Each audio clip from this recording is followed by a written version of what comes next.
Sœur Wilhelmina Lancaster, fondatrice d'un couvent dans le Missouri, a suscité l'émerveillement des pèlerins venus en nombre ces dernières semaines après son exhumation. Le corps de la religieuse, morte en 2019, a étonnamment résisté à la décomposition après son décès et pourrait bientôt bénéficier du statut de sainte.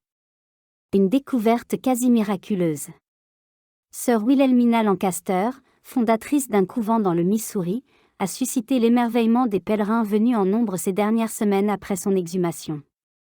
Le corps de la religieuse, morte en 2019, a étonnamment résisté à la décomposition après son décès. À l'origine, son corps devait être déplacé dans un sanctuaire dédié à Saint Joseph, dans la chapelle du couvent des Sœurs bénédictines de Marie. Au moment de son transfert, les religieuses ont remarqué que ses restes étaient remarquablement intacts, selon des propos rapportés par USA Today.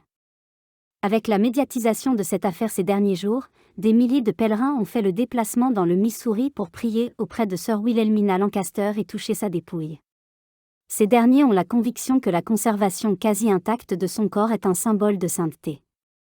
L'évêque du diocèse de Kansas City, James Van Johnston Jr., a précisé au quotidien national que le processus pour accorder le statut de sainte à la religieuse n'avait pas débuté. L'Église catholique a une longue tradition de soi-disant « saints incorruptibles », dont plus d'une centaine ont été béatifiés ou canonisés. Les saints sont appelés incorruptibles parce que des années après leur mort, des parties ou même la totalité de leur corps sont immunisés contre le processus naturel de décomposition. Même avec les techniques d'embaumement modernes, les corps sont soumis à des processus naturels de décomposition.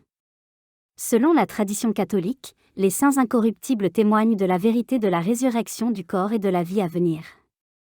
L'absence de décadence est également considérée comme un signe de sainteté, une vie de grâce vécue si près du Christ que le péché avec sa corruption ne se déroule pas de manière typique mais est miraculeusement tenu à distance.